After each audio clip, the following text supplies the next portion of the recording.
My guest is a security expert who is a non-face on the program. He's Dr. Awal Abdullahi. Doctor, welcome to the program. Thank you very much for having me. Yes, so you've had the introduction there. But before we go to Kaduna State, I said Nigeria is soon to be 61. How can you assess the security situation, how it has transpired over the years to the situation we are finding ourselves now? Well, thank God, so far so good. In English, there's an adage that said it is better late than never. It is worst when it never happens. That is when a solution never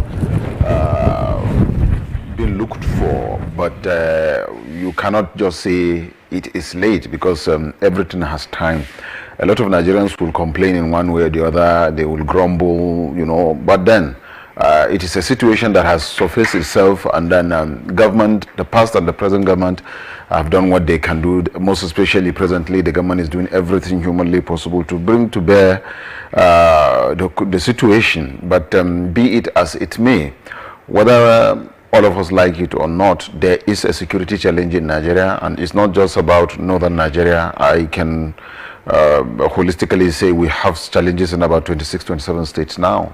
One security challenge to the other, and then it is so cumbersome for a nation to have security challenges in this number of states, and then concurrently. When I mean concurrently, things have been happening almost on a regular basis, though different kind of security challenge. The worst of it, or the most hit of it, is that of the north. And even in the north, you have the northeast, where the Boko Haram insurgency has been persistent in the last 12 years, and then coming down to the northwest, where in the last 3.5 years or thereabout, it has become a different thing. Before now, the Boko Haram challenges, as it were happening in the northeast, there were pockets of challenges in the northwest, and then a part of north central. But then, by the grace of God, to an extent, the military have submerged the Boko Haram challenges in the northeast, and then the remnant of the Boko Haram had to migrate from the northeast and then down to the northwest, and then creating a different kind of security challenge. Even though before their migration there were some pocket of challenges, cattle rustling and things like that, and then from cattle rustling of about 3, 4, 5 people, growing to the issue of kidnappings of 1, 2, 3 people at a different time in different spots, to becoming a banditry where you have a lot of people moving in a row, riding in 100 or 150 or even 200 motorcycles, and each carrying 2, 3 passengers at a time, and each of the passengers carrying an AK-47 with a magazine. And then from, like I said, cattle rustling, going to kidnapping of individuals, to kidnappings of school children, and to the ransacking of a whole community and burning of and kidnapping of the people within the community and things like that. And not only that, to the level of even now trying to fight back the security agencies. It was a situation where they were running from the security agencies, but now they are even fighting back, as the security agencies are fighting back. So the situation has become so porous. That is in the terms of northern Nigeria. Going back to the other part of Nigeria, the south, southwest, and the southeast, it started from as well issue of armed robbery, from armed robbery to cultism, then from cultism culminating into secessionist agenda, the issue of separating from the country, from the, if you like, the north, southeast, where they are calling for Biafra Republic, coming down to the southwest, where they are also calling for Oduduwa Republic, and all those things created problem. Then to the issue of Fulani bandit, if you like, the killings and destructions of both the lives and properties of the Fulanis, and also the allegation of the Fulanis killing other people from the other part, and then to the general insecurity that brought about the general destructions of lives and property of people that are not of that part of the country. So putting the whole thing together, there is seriously a security challenge in Nigeria, but I can guarantee you there's no situation that is not surmountable. as the security agencies are doing the best they can to see that they subdue all the security problems we are having, and then you will give it to them, if not for anything, that these guys have sacrificed their lives for the country to live as one. And then these guys are being killed on a daily basis in one situation or the other, but they never withdrew from that fight against insecurity generally in the country. So if you look at it from let's say from 1999 down to 2021, you will agree with me that it is it's not a problem that started just today. It's a problem that was there, but that was taking a different dimension, growing gradually, and then taking a different dimension, giving it different perspective, and then agitation begin to grow. People begin to, some begin to believe or align themselves with different agitations, others are disagreeing with it, and then the government is doing what it can to subdue it, and like that up till where we are today. Okay, so the whole issue is how to stop this. Exactly. I asked the question, at what point did we lose it? What did we not do to allow things to degenerate to the way they are? I think 2 or 3 things may be part of the problems that made these security challenges to grow to the level that it is. First, there's like a cadastral attitude of government itself at a certain level on certain things that needed certain attention, and the government never give that attention at the time they needed to give the attention to those very issues. When I say government, I'm not referring to the present administration.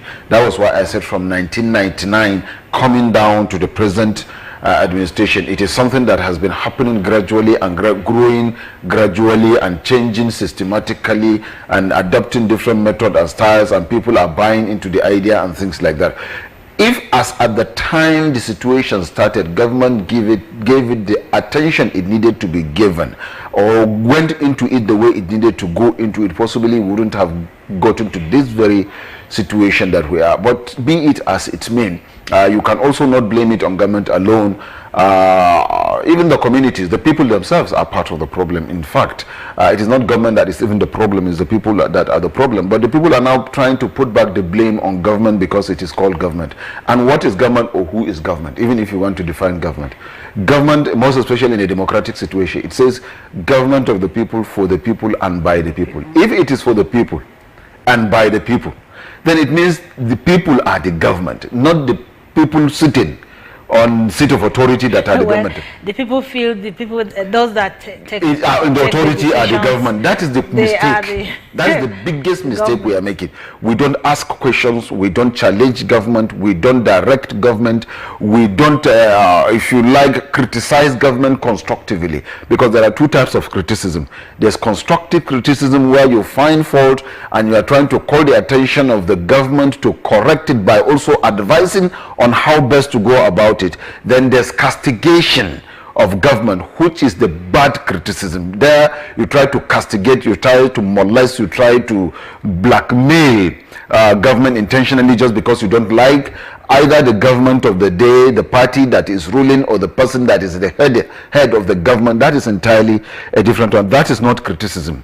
Constructive criticism is where you see fault, you call the attention of the government that there is fault here, and you provide solution of that fault. And then if the government refuses to adopt to those solutions, that is when you have room to challenge the government by saying, we found fault here, we told you this is how we think the solution will be made, and then you refuse to align or follow those advice, you did your own. It means you are not interested in the people. So these are 2 different types of criticism. And then going back to where we lost it, like you said, as I was trying to give analysis, some of the problems, like I said, is because government discovered there's problem, or people cried that there's a problem, and government didn't come at the time that they needed to come to solve the problem as at that time. That is one of the major challenges. And then you allow things to begin to grow from a very small level and allow you to grow to the level that when it becomes a real challenge, that is when you now look at it. When you're supposed to look at it at the growing stage, you allow it to grow first before you begin to look at it. That is another very challenging situation. So cumulatively, insecurity, the cause of this insecurity cannot be, you cannot withdraw the issue of lack of jobs. Job security is another very vital thing. Poverty is seriously contributing to these very challenges. Drugs, that are inflow of drugs into the country, also has contributed. And then generally, if you look at the welfare and well-being of the people, as envisaged by the people, that it is the responsibility of government to do that, is not properly handled the way it needed to be handled. And this has cumulatively contributed to the present security challenges that we are having. Okay.